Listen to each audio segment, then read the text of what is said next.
फिर नैमो Islamic centre है, इसका बाहर का मंजर मैं आपको बताऊँ। एक गाड़ी ये है हमारे पास, 2 गाड़ियाँ ये है। यहाँ हमने 4 दिन काम किया। अब हमें जो है दूसरी बस्ती दी गई है नैमो से कोटनी। 100 किलोमीटर का रास्ता है, तकरीबन 1.25 घंटा लगेगा। तो वहाँ जाकर हम 1 दिन रुकते हैं, 2 दिन रुकते हैं, 3 दिन रुकते हैं। छोटा सा मसला है, मकामी साथियों से हम बात करेंगे तो उसके बाद फिर उधर हम काम करेंगे। तो बाकी जो आयरलैंड की कारगुजारी है हम आपको आगे वीडियो के अंदर बताएंगे। माशाल्लाह हम कोटनी मसल्ले पे पहुंच चुके हैं। ये कोटनी सिटी है और उसका ये मसल्ला है। यहाँ पर तकरीबन 30 से 35 फैमिली है। तो जुमे वाले दिन ये फुल होता है, उसके बाद उक्का दुक्का नमाज़ों में लोग आते जाते हैं। बाकी बात हम आज भी हम आपको बताएंगे। अस्सलाम वालेकुम वरहमतुल्लाहि वबरकातुहू। हमारी जमात जो है कोटनी से वापस फेरी के ज़रिए सरी जाएगी। मस्जिद खुदा के अंदर क़याम करेंगे। और कोटनी में हमने तकरीबन 6 दिन काम किया। इसके साथ जितने भी छोटी सिटी थी उनको भी कवर किया, डंकन को कवर किया, और आदि कैमल रिवर और कोटनी के इर्द गिर्द जितने छोटे छोटे सिटी थे सबको कवर किया। अब जमात जो है यहाँ से मूव हो रही है और बाकी का हाल जो है हम आपको फेरी के अंदर बताएंगे।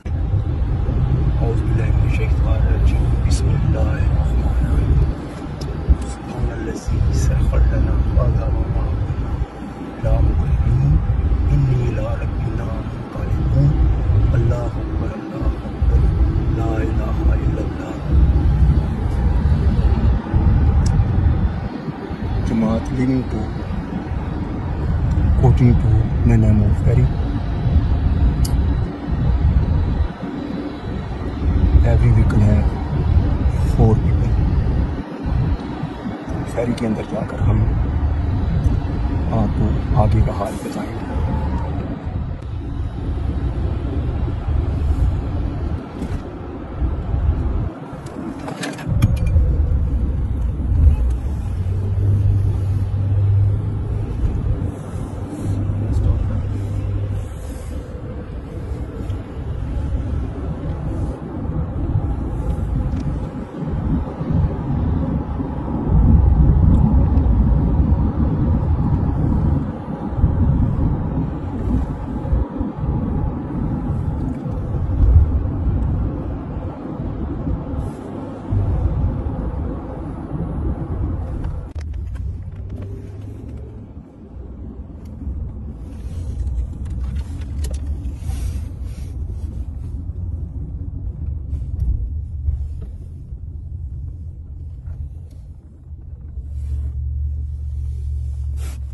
Hey. Yes. Just a minute. That's right, yeah. I do need ID for the one BC senior. Just Yeah.